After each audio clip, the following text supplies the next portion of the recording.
Hello, everybody. Good evening, or good whatever time of day it is where you are. Okay, so it's been a minute since I did a Bardstream, but I'm back. Well, I've been up to quite a lot. Quite a lot. I'm excited to tell you about what I've been up to and what I'm working on and what's going to be coming out in the pretty near future. Actually, some things very near future. So a lot of stuff to talk about.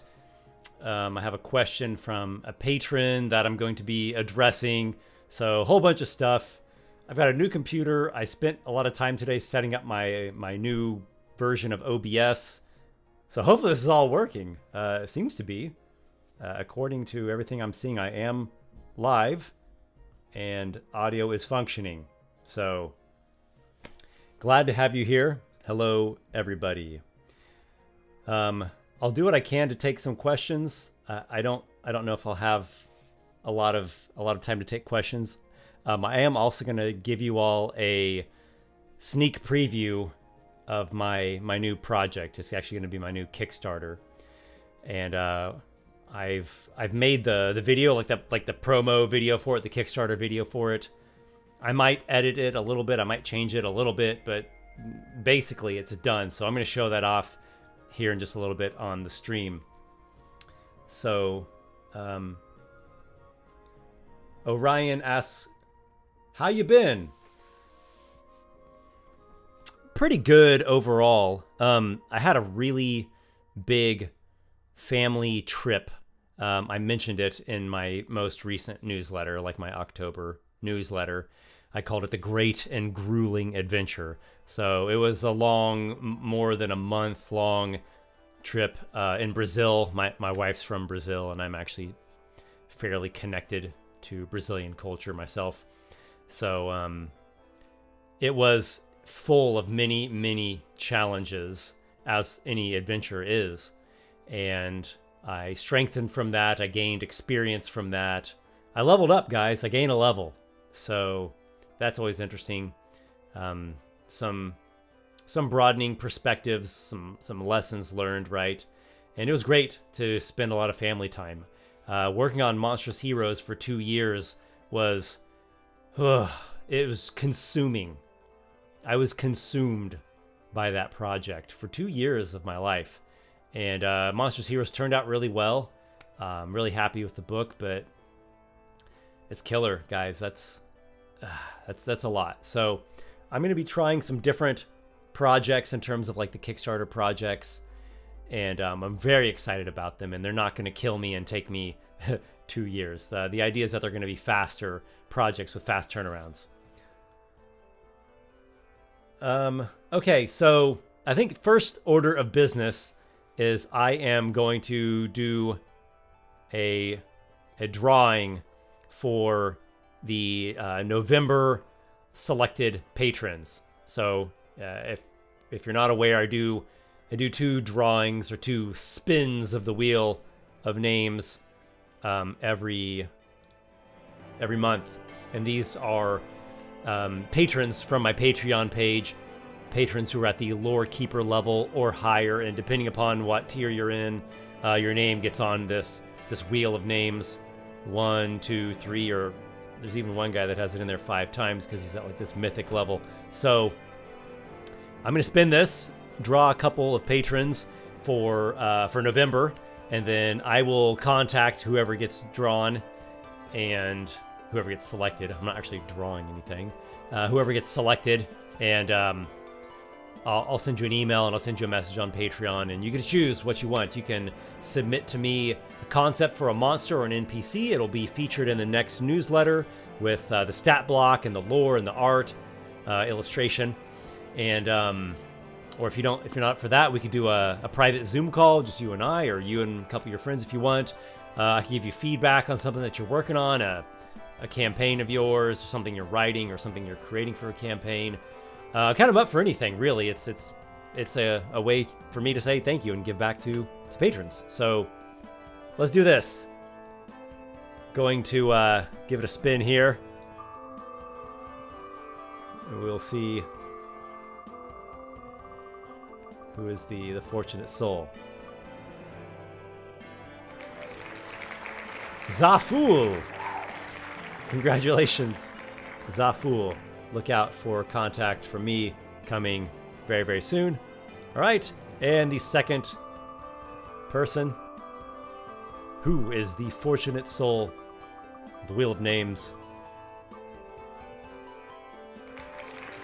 Togon the Bard. Oh, there's another Bard. Togon, hello, fellow Bard.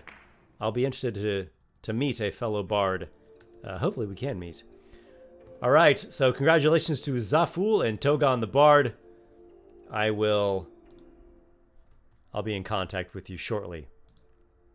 What in the world is this? I hope that didn't just completely... Oh, gosh. All right. So, like I said, I got a new computer, so I'm still kind of figuring out my way around on everything. But it seems to be that I have not exploded the live stream. So, gosh. What should we do next, guys? What I'm currently working on.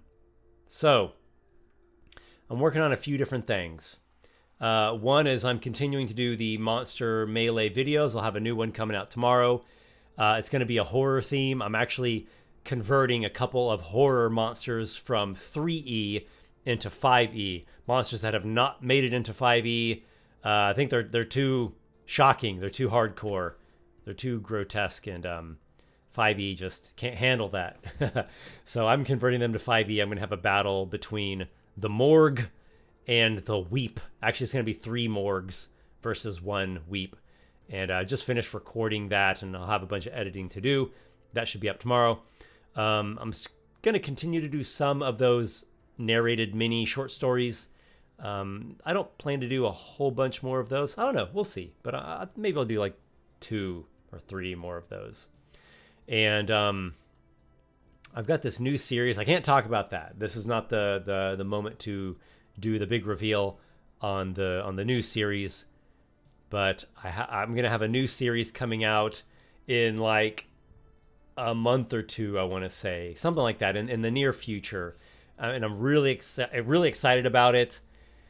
It's sort of inspired by Monster Melee and sort of inspired by some of the campaigns and world building I've done. So let's just say it's going to be... I think it's going to be interesting. It's going to be innovative, a little bit unique. Not quite what people have seen before. It is a D&D based thing. Yeah, that's all I'll say there. So just look out for this new series of mine coming out here probably in just a couple months. I am going to be doing a Monster Melee involving the guardsmen from Fjarlstead. The guardsmen who fought alongside Elmar. Rest in peace, Elmar. Or maybe I should say rest in a heroic afterlife of celestial adventure. So that one's going to have, I think, a little bit more immersion, a little bit more artistry to it, a little bit more storytelling.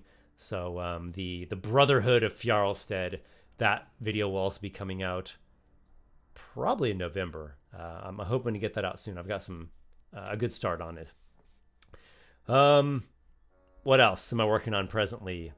Well, this is a good segue into the sneak preview that I'm going to show. I've been working on my next Kickstarter project. It's actually going to be a module of mine that you might even be familiar with, a module of mine that I originally did back in 2011, and then I did it again 2 years ago, and now I want to properly get it produced as a module, to get like a physical version, a soft cover version of it. It's just one module. It's not like a whole campaign book. It's not big enough to be hardcover, but it's it's a good length module. Eldritch Castle. Your wizard mentor has gone missing. You're his apprentice. You have to go to his strange gothic magical castle and encounter all kinds of puzzles and riddles, and there's monsters lurking around and some traps, and there's a lot of atmosphere to it.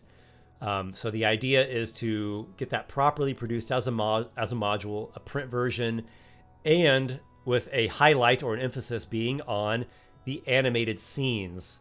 Part of it is going to involve me putting together the animated scenes of all the dungeon rooms, and whoever gets the module, I'm pretty sure in just the PDF version there'll be a link to a playlist. It'll be like an unlisted YouTube playlist, so the GM can use this playlist of all the animated scenes, all the fantastical dungeon rooms, and just show those to the players during the game, so the players are actually seeing the room. It's a very, like I said, a lot of puzzles. It's a very exploration focused adventure. And so it's great to see the rooms and to be able to see all the different details and the different features and the objects and things that you want to interact with. And you can say to the DM, like, oh yeah, I want to, whatever, and mess around with that thing that I see there in the room. So that's going to be one of the emphases. In terms of the actual adventure itself, as you might know, it's pretty much done. Like, I have the PDF of the whole module right now. It's going to get a little bit of revision. It needs a bit of revision, just a little bit of touch-ups here and there. There's going to be a couple stretch goals to get some enhanced artwork, like a upgraded cover. I'd really like a better, proper cover art, and another stretch goal to get some full-page illustrations. But it's going to be fast. It's just going to be a turnaround of just like, I don't know, 2, 3, 4 months, something like that. It's going to be lightning fast. So, you guys want to see the video? I got it right here. As I mentioned, I might make some edits or some changes to this. I don't know, I might not. But this is basically it right here. So this will be, let's call it a premiere, and then a sneak peek or a preview of the premiere that will be coming out very soon. The Kickstarter is going to launch, looks like November 12th. So just here, like in a couple weeks. So let's switch over to this, and I'll turn off this background music here, and enjoy, guys.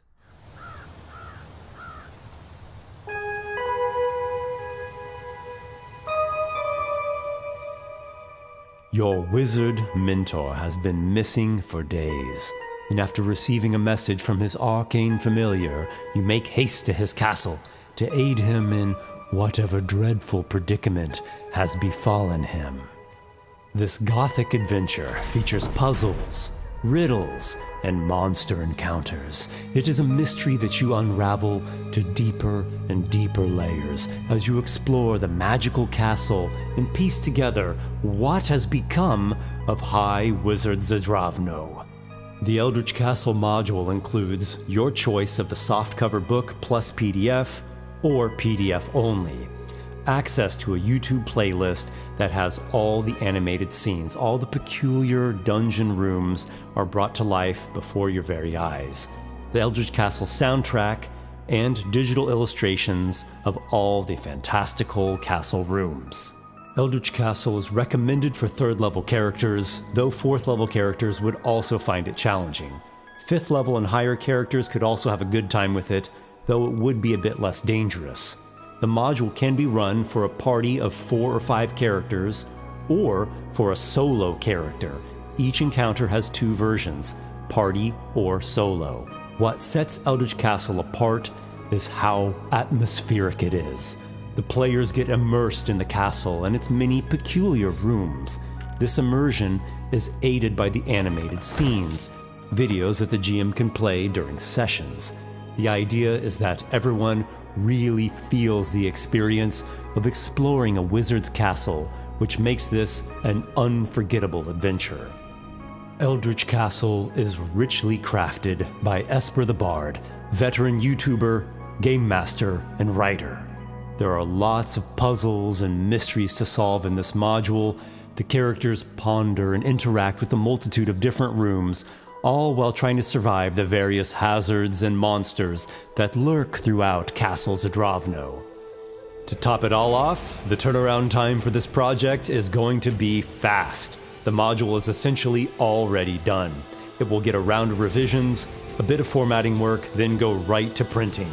You will have it in hand within just a few months. So back the Kickstarter campaign and approach the eerie doorstep of Eldritch Castle.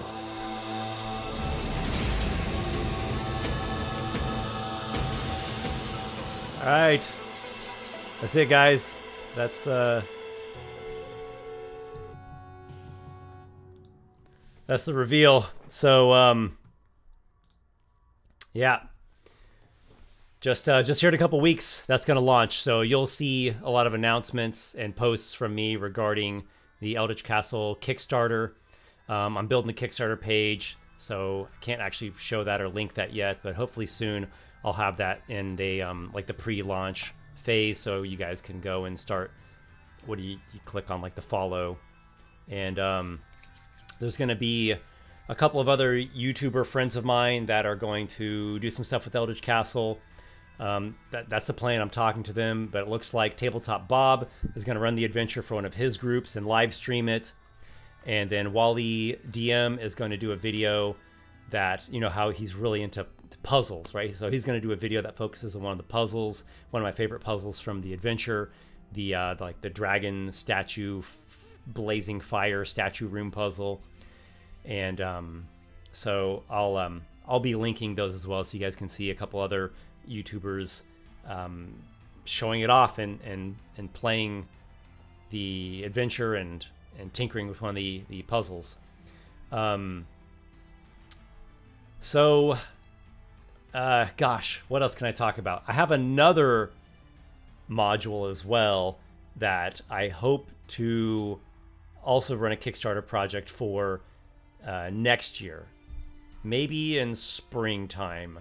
We'll see, April, May, something like that.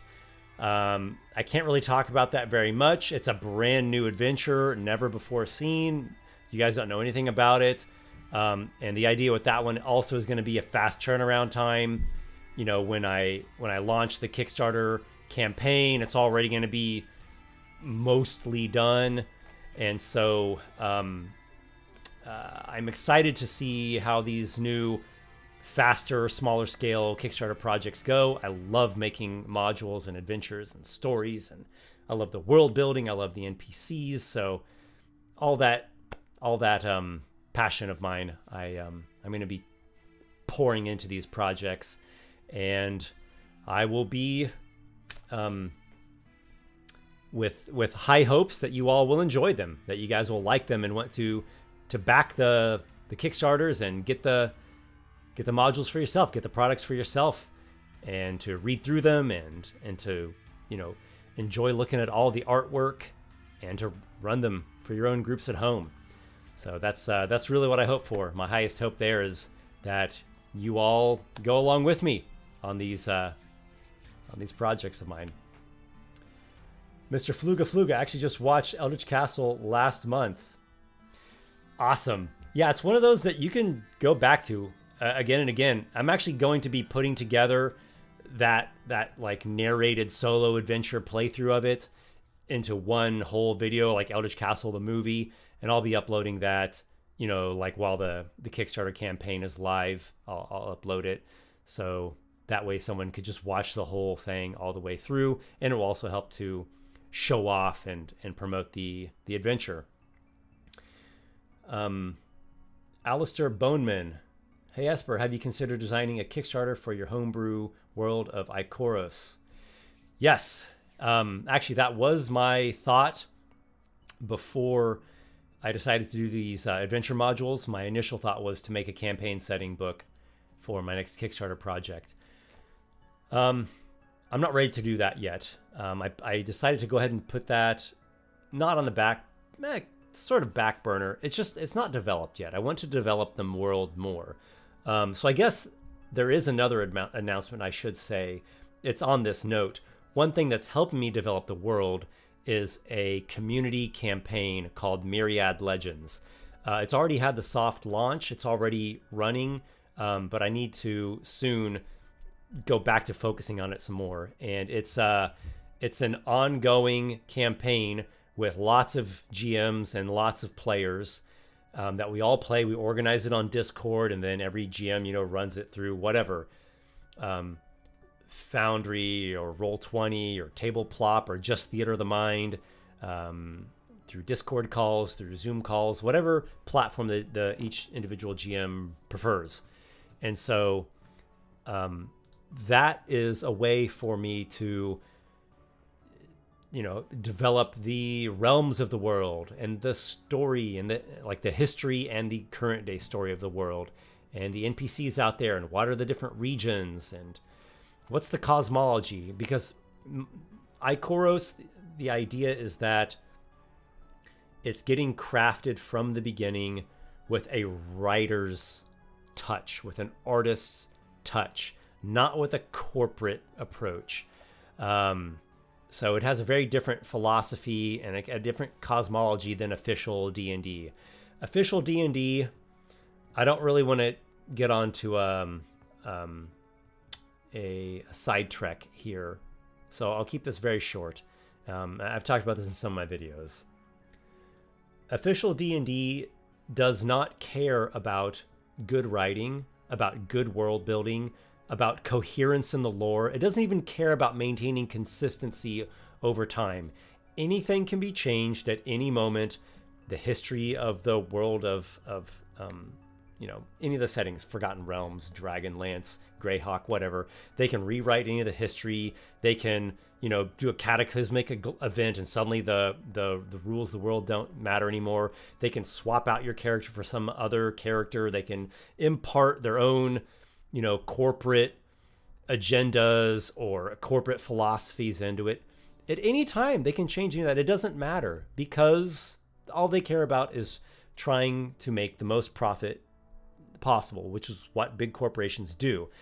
I'm not saying that is just totally a bad thing. Okay, that's not what I'm trying to say. But what I'm trying to say is, in the eyes of a corporation, we're replaceable. If they see that there's some other audience that might make them more money, they will sacrifice us, and they're willing to do that because the corporation exists to make money, to make the shareholders' investments as lucrative or as valuable as possible. So, and also nowadays, how things are. We've seen it again and again. Corporations, many of them, are really into pushing their perspectives, pushing their philosophies. Some people call it ideologies. Really, what it bothers me is just that they force it, that they push it, that they try to get us to just, be on board with their philosophy on whatever, life or ethics or morality. And I don't want that from a corporation. I'm my own person. I can figure out my own perspectives on life, and I can, have my own philosophical battles that I go through with my own self and my own, the people that I'm close with. I don't need a game to preach that to me or to force that onto me. So these things have been elevated above, good writing, good adventures, inspiring mythic tales and fantastic art. It's gone from being, a very creative game to being just more of sort of a pop corporatized thing. Magic the Gathering, I'd say, is even farther gone. They'll just cross over with anything now. Really, they've crossed over with Walking Dead. I think they did Transformers. Lord of the Rings are going to be doing. Oh my gosh, what's the upcoming one? It's an anime. I'm forgetting which one it is. It's not. I keep wanting to say Yu-Gi-Oh, but that's the other card game. Marvel, they're going to be crossing over with Marvel. So it's let's just, sell out to anyone and anyone that we can, just waiting for the McDonald's D&D set or the McDonald's Magic the Gathering set. Okay, so that was a bit of a sidetrack. It's easier for me to rant about this stuff. So the idea with Aorus is to divorce from all of that and to just focus on a great mythic, legendary feeling world, a world that feels ancient, that feels magical, a world that you can just play an actual RPG in it, that you're not having to, play through. I don't know what they do with their modules nowadays. A Magic University awkward dance. wow. Or I don't know. What I'm trying to say is I'm not ready to do a campaign setting book with Aorus yet, because I want to develop Aorus and I want it to be great. And I want to be able to launch a Kickstarter where I already have it very well developed.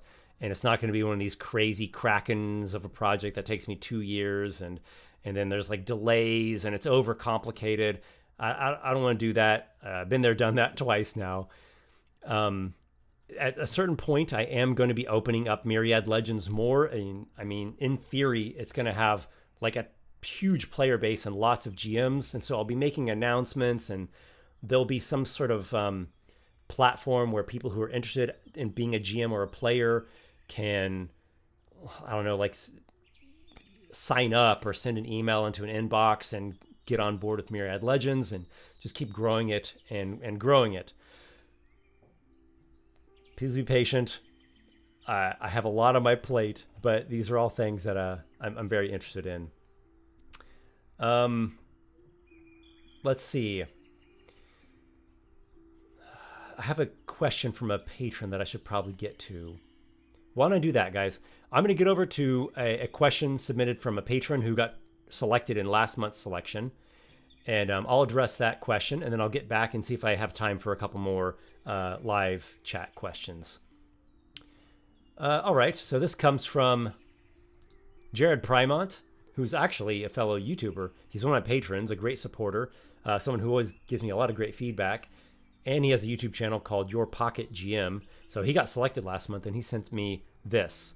He has a question, or he'd like me to address the topic of inter-party conflict, like conflict in a D&D campaign or RPG campaign of your choice between the characters, between the player characters. Maybe conflict, maybe PvP. He uses both terms, and I think they're both applicable. A classic example is that two players might have opposing goals. One wants to collect the Necronomicon, as it contains the ability to bring a dead loved one back to life, whereas another character seeks to destroy the Necronomicon, as it was used to kill his family. This sort of storytelling is entirely unique to the players and the game. This conflict will play out and is, in its fulfillment, a unique and bespoke story that will blossom out of its results.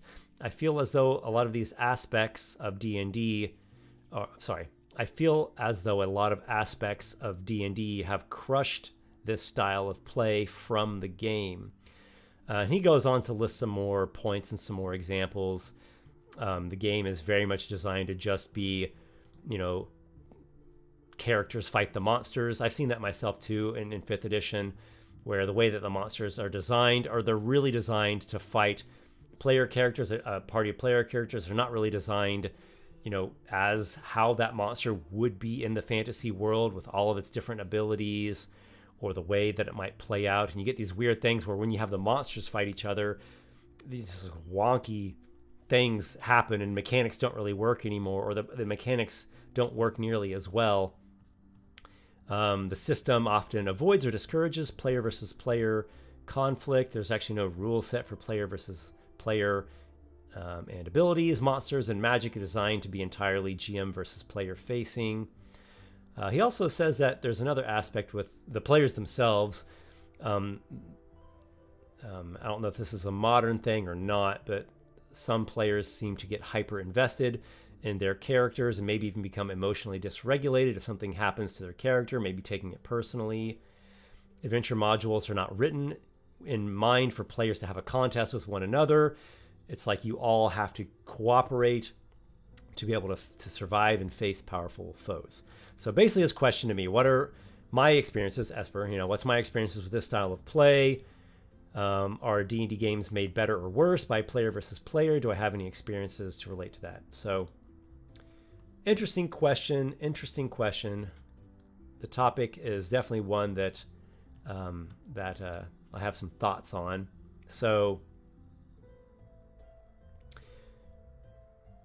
I think there's a separation or two categories we could look at.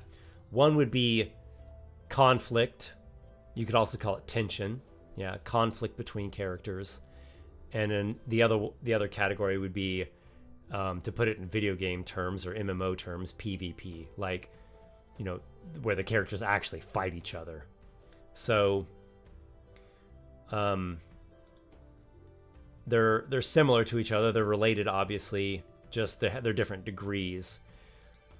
I've definitely had this in both, like, you know, narrated solo adventures I've done on my channel, and in some live stream campaigns, and also in some private campaigns of mine. So it's definitely something that I do have a good amount of experience with. For example, in the Tomb of Blacktongue, there are 3 characters, and not Enoch, the one before Enoch, the one who, Chrysos Valosa. He is searching through this crypt trying to find this old book that his ancestor Magros, aka Blacktongue, wielded. And it was like a book of curses and maledictions of dark magic. And he's trying to recover that because his family, his noble family, is on the brink of collapse, and this relic might, you know, bring them some new fortune, or maybe bring him some new power that he could use to, you know, heroically lead his family into a new era, right? Like a new chapter of success. And then I'm blanking on the rogue. What's her name? Salusa. It's been so many years. This video's from like 2014, I want to say. She is indebted to a crime boss, and the crime boss even has abducted her son. And unless she can recover this book and turn it over to the crime boss, she won't see her son again, and she'll just kind of always be on the run from his thugs. And then the third character, the druid, not Vicairn, that's Island of Horns. Volos, blanking on his, Temotu. Anyhow, he has been sent on this quest from his tribe, and he's traveled from like a faraway realm, and this is like his proving to become a shaman amongst his people, to become his own person, right? To reach this higher status. It's like a rite of passage for him in his tribe, and if he fails, he'll come back and be shamed amongst his people. And so they're very strong motivations. And, you know, later in the adventure, they get to this sarcophagus. They get to the actual tomb of Blacktongue, and they're able to recover the book. And, well, right there's the conflict. And there's quite a bit of conflict. And if you haven't seen this adventure yet, I won't spoil it for you. But, you know, one of the characters gets the book, claims it, and the other 2 fail. And there are repercussions for that. There are consequences for that. And it actually gets kind of grim. So I could give other examples, and I think anything pretty much can be done in an adventure. Pretty much anything can work in a campaign. Not anything, but most things can work. And largely it just depends upon how you approach it. The approach and the execution matter so much more than, you know, just the subject itself. So I wouldn't spring PvP onto people. I wouldn't just be like, haha, your ally can suddenly hate you for some reason and attack you and kill you or rob you. So it's definitely something that the players would have to be cool with beforehand. I would definitely talk to the players beforehand. Now, maybe you already know your gaming group well, and you already know what they enjoy and don't enjoy, and like what their tastes. So, you know, some groups will maybe need an actual meeting about the topic. Other groups won't. So I think the first category, like the first level of it, the conflict between characters, that one's pretty easy to implement. I think you would have to have a particularly touchy group, certainly more touchy, like overly sensitive. If not overly sensitive, just certainly more sensitive than normal group of gamers who wouldn't be cool with that. And so you basically, what you're trying to do is make it more in the role-playing space, or even entirely in the role-playing space. Now, role-playing oftentimes directly depends upon the threat of combat, right? Like, how can anyone have any real boundary without a threat of kind of repercussion, right? A character can't really say no to someone or argue a point on a difficult consequential issue without being able to back it up with some kind of force or power or repercussion or consequence. There's got to be something at stake and some kind of something that could be lost or something go horribly awry. So in my live stream campaign, Mirrormorn, two of the characters, Walikos and I've run so many adventures, guys. The names slip from my mind. Walikos was played by Warser, and then Nick's character, the noble, the noble swashbuckler rogue. They had so much conflict, and really that rogue character had so much conflict, and eventually was sort of in league with the enemy, like the boss, the villain of the campaign for a section of that campaign. And like there were really some tense moments, and moments where it really was the threat of player versus player violence breaking out, or someone having to like restrain someone else forcefully, was just, we were just an inch away from that, right? Like the fuse was so short, it could have ignited with just a little bit more spark. And so Jared, to address one of the points you made, yes, that is very rich storytelling and very memorable and really makes the game come to life. I think it's fantastic. It depends on a certain level of maturity from the players. You mentioned that you've seen some players who kind of take things too personally. So kind of a double-edged sword there. I mean, on the one hand, you do want people to get invested, ideally, right? People get invested in their characters, like in the sense of they like their characters and they can role play their characters, and there's like some emotion to it, some passion to it, and you're striving for your character to succeed, to overcome the challenges, and you don't want the character to lose or to fail miserably or to die or to get banished or imprisoned. But on the other hand, there's a level of maturity, and I would even argue a deeper level of enjoyment with role playing if you are able to truly risk your character, not just the illusion of risking your character, but to actually put your character on the line, to know that your character might get killed or might lose horribly and just be shamed, or what else could happen to you, all kinds of things, transformed, petrified, banished beyond the edge of the astral sea, forever altered, your alignment permanently changed, gone insane. This is kind of never-ending list of horrific maladies that could befall, dooms and tragedies that could befall a character. And I'm talking about like permanent things, terrible things.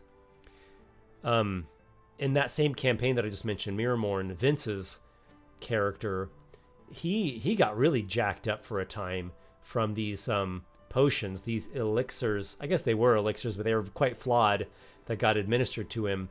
And one changed his personality to be kind of troll-like, and even gained vulnerability to fire and acid damage.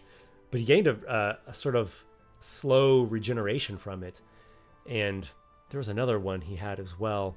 He had some, like, 2 things that gave him these, like, serious flaws that had both a role-playing implication on, like, his personality and his role-playing and his alignment, and also a mechanical drawback. And there were other moments where that character, Vapors, the character, risked himself to,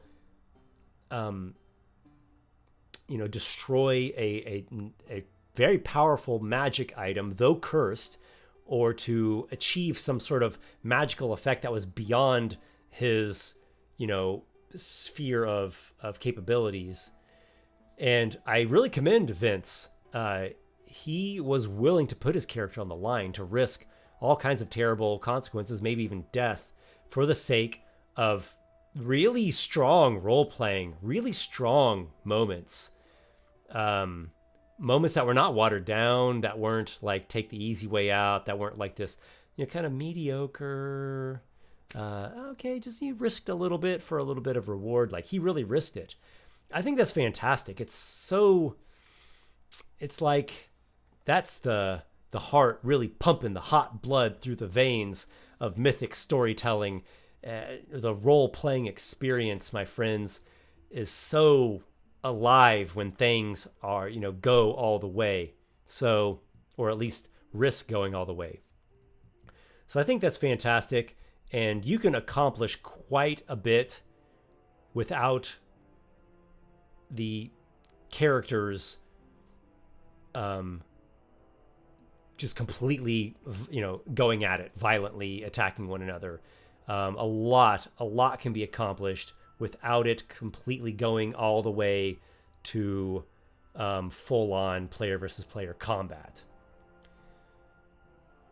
And I think in a number of circumstances, the threat of that just being a hair's breadth away and of so much on the line, and yet the players finding ways to make it through and overcome it and not break down into that violence. That's really good. It gives me that sense of like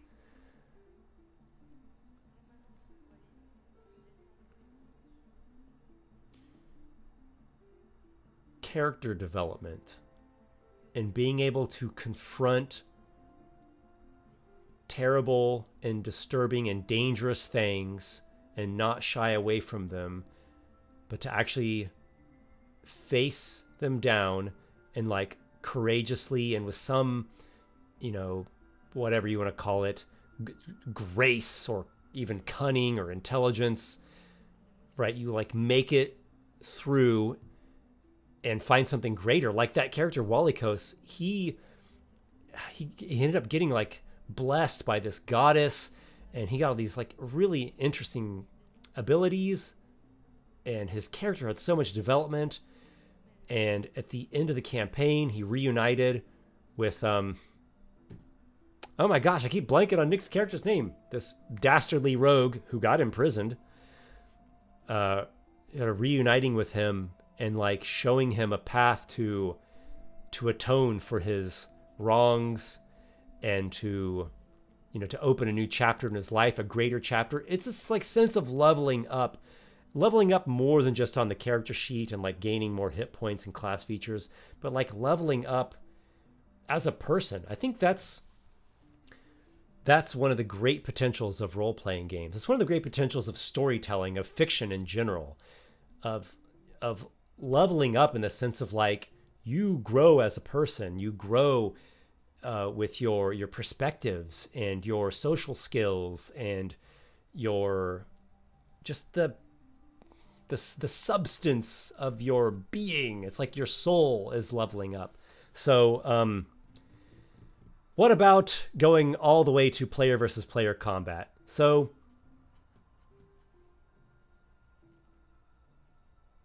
I think it could be done.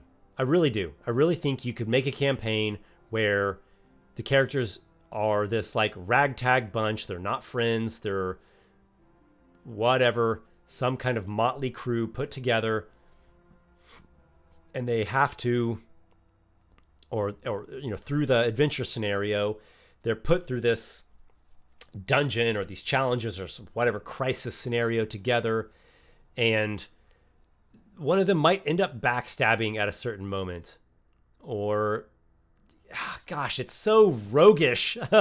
It's so scoundrelish. You got to have the right group for it. You got to have the right players that would be up for it. But man, I think that could be a really memorable campaign. It could be pretty hardcore. It could go terribly awry. Some people might end up getting pissed off, but it would be memorable. So who knows? I might run a live stream campaign that's like that at some point. All right, I think I could talk about this topic quite a bit. It's a really interesting topic, but I'll leave it there. So, you have my stamp of approval, or I guess I would say this style of play has my stamp of approval. Just make sure it's approached well. Okay, let me see if I can get to a couple questions before I wrap up here. I have a little bit of time still, so I'm gonna back up on the chat.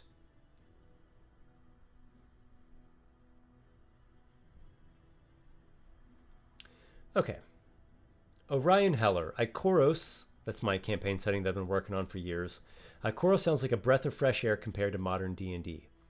So that's what I'm aiming for. I'm trying to work as an artist, creating, with the inspiration that comes to me, and creating in a way that hopefully other people will be able to enjoy and to connect with. I have a lot of criticisms about modern D&D, and I have a lot of criticisms regarding Wizards of the Coast. And they've pretty much lost my trust, which that sucks. But I'm not willing to burn the bridge. I'm not willing to change my channel and become one of those channels that's just all negative. That's just all trash talking and, doom saying.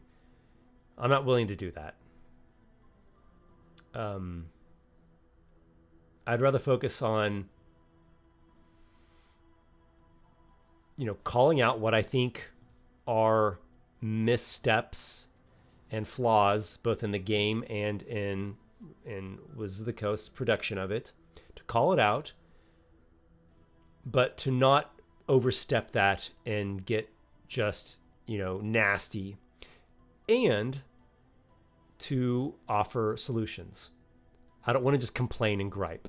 I want to say, this is what I think is a misguided step. This is what I think is not working well. This is why I think it's not a good idea.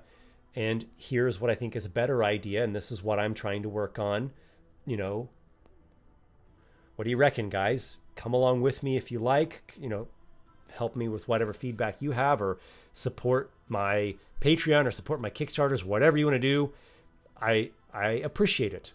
That's what I want to, that's the stance that I've really strived to hold. And I want to keep striving to hold that, a stance of being, fairly balanced, not watered down, not weak, but try to be pretty balanced, and to try to just keep following my creativity and to be grateful. So I don't ever want to get to a point where it's like, oh, my campaign setting is better than Forgotten Realms. Oh, it's better than that crap. I want to go there. There's always a temptation for people to go there, and I don't want to do that. I'm a writer, guys. I'm a writer. I'm a creative. That's who I am. I'm ultimately a very spiritual person. So I just want to be true to myself. That's really what I want. I want to stay true to me. I want to stay true to you all who graciously engage with my creations. And critic is not my job title. Golden Weave Animations Esper, what are some of the main concepts and themes of Aorus? Excellent. So I've got this document that I've been working on called the Canon of Aorus. It's subtitled as a Charter of Unifying Principles. And so this is where I'm trying to start off with. It is something that's sort of, it's not exactly public, but people who are in the Myriad Legends campaign can read it. It's not, I don't have the final version of it written yet. It's still a document in process. Why am I writing this document? I want to lay out in writing, what are those concepts? What are the guiding philosophies behind Aorus? What do I think I can do to prevent my campaign setting and our shared interactions, right? Like our shared campaigns.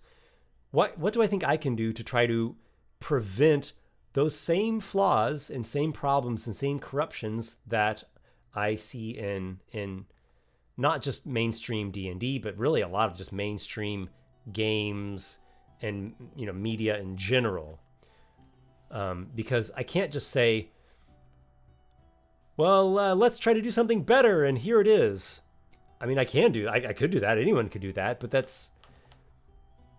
I don't think that's the smartest and most stable strategy. That's not the best approach. If I do want to be serious about avoiding some of the same pitfalls that I see a lot of mainstream games falling into. So I'll read off some of this. Yeah, I won't spend a ton of time with this, but I'll read off a little bit about it. So first of all, I call these tenets. Tenet 1 is higher aims. Higher aims take precedence above everything else. So what am I talking about here? The artistry of it, the storytelling, the adventure crafting, the mechanics, right? Like the actual game options and the rules, the immersion of it. All of these things of making a great game with a great aesthetic and something that's inspiring and immersive. The artistry and the storytelling and the game design, those things take precedence. The excellence of it, the beauty of it, higher aims, guys, higher noble goals. Those take precedence. That's at the top of the castle, of the palace, of the pyramid, of the hierarchy. That's at the top. Everything else is subordinate to that. Politics and like social trends and even just like the banter between the players. Anything else that might be other elements that could potentially influence the game, those are all subordinate. Politics is not above art. Art is above politics. Politics is like middle management. Tenet number 2, maturity and respect. So I have gotten a little bit of pushback on this one. I think particularly from people that, like Jared, really like the characters having conflict, or at least being allowed to have conflict, or those that see the as I do too, the potential of like that potent storytelling when there is conflict between the player characters. So what I'm talking about maturity and respect here, really what I'm talking about is like meta, like out of game. The players themselves as people have a level of maturity, or at least they appreciate that. And there's a level of maturity with the game itself. It's not a goof off game. It's not a joke game. There can be humor in the game. We oftentimes are laughing and having great fun. Or there's like, maybe a jestery, jokester, trickster type character. That's all cool. I'm not talking about that. I'm talking about the game itself is like a serious setting. The setting itself is not treated as this like, snarky, goofy, who cares? It's not like an orc wearing a baker's hat and is, like, whoa, if you don't like my pie, I'm gonna tickle you. You know, I don't know. That's the orc is a monster, and people are like scared of monsters, and they fight. The adventurers try to be brave and fight back monsters.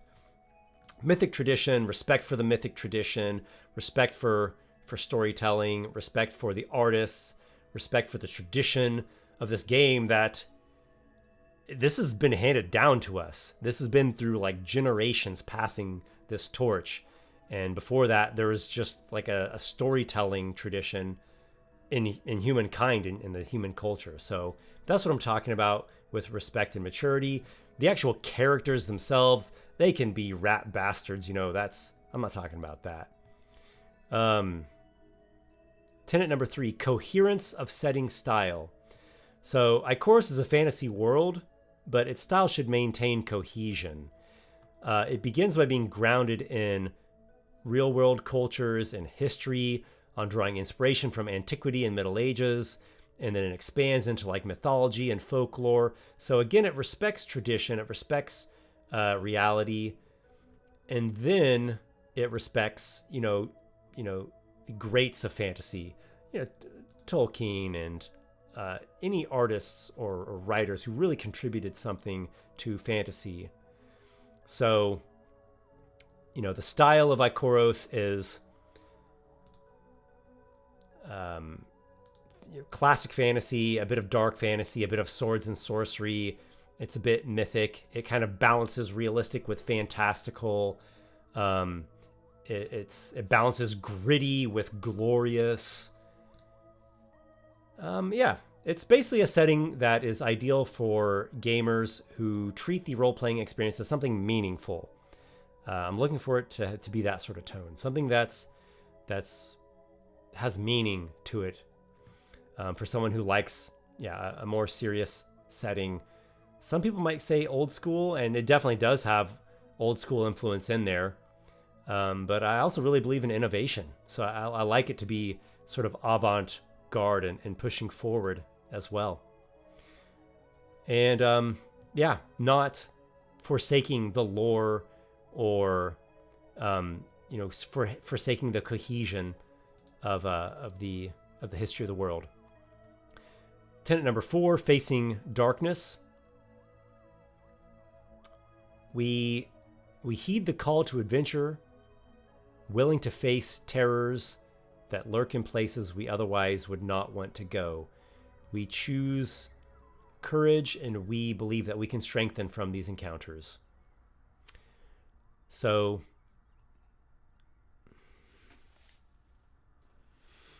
I see a lot of pushes in modern D&D, not just with official D&D products, but also with a lot of gaming groups, that they want things to be, very safe. Things need to be very safe and kind of approved, and, warn people. And if anyone's sensitive about anything, don't feature it. I don't like that. I think that's not going to help. That's going to weaken the storytelling. It's going to weaken the experience. It's not going to be as deep. It's not going to be as potent. It's not going to be as alive. It's not going to be as memorable. I go back to balance on this. I think we need to encourage each other and to face these things that are like freaky to us. And at the same time, you want to be respectful of the players, like the actual people themselves. Like, you don't want to just go completely shocking and hardcore, especially if they're people that you don't even know, right? You want to treat people with like a bit of courtesy and decency. So, face darkness and things that are unsettling, and we're here to learn from this and to grow. To strengthen in terms of courage. Tenet 5, universe. Aorus is a universe. It is not a multiverse. It doesn't link to any other setting. It doesn't link to Transformers, and it doesn't link to Barbie and My Little Pony, and doesn't link to Magic the Gathering, and it doesn't link to some other campaign setting. Aorus doesn't link to Mirrormorn. There also are not multiple echoes of each character across, an infinite number of echo dimensions. Every soul is just that one unique individual soul. Everything's on the line. Everyone's playing for keeps. Tenet number 6, immersion. Aorus is not a place to act like modern day people in fantasy garb. We come to this realm in order to immerse ourselves in a world of imagination and wonder. In other words, when you're role-playing, just please try not to just act like a modern person cosplaying. So those are the sorts of things. There's a more condensed version of this, and I would say even a little bit more user-friendly version of this canon of Aorus that's in the Aorus campaign rules. I put that in a newsletter a couple months ago, and it really compacts that and puts it in a little bit more of not so philosophical language, kind of more, I guess say user-friendly language. So that's basically it. Sticking true to the classic soul of mythic storytelling and fantasy, a serious setting and an appreciation for artistry.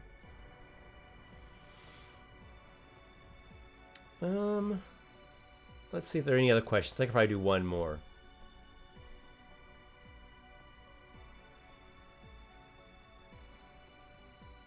Benjamin Arnold. Hey Esper, hope you're enjoying life. Thanks again for being my #1 D&D inspiration. I'm very honored to hear that.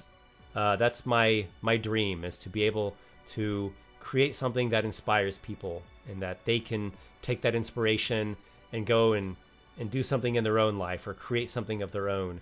So that's the reason, that's the biggest reason why I do all this. So that means a lot to me to hear that.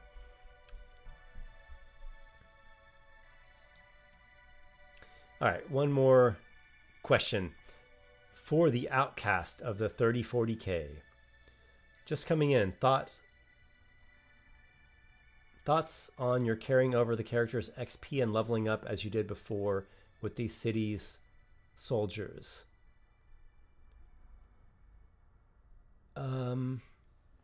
Okay, I'm not sure if I quite understand the question. Okay, I think you're talking about the guardsmen from Fjarlstead with those Monster Melee videos.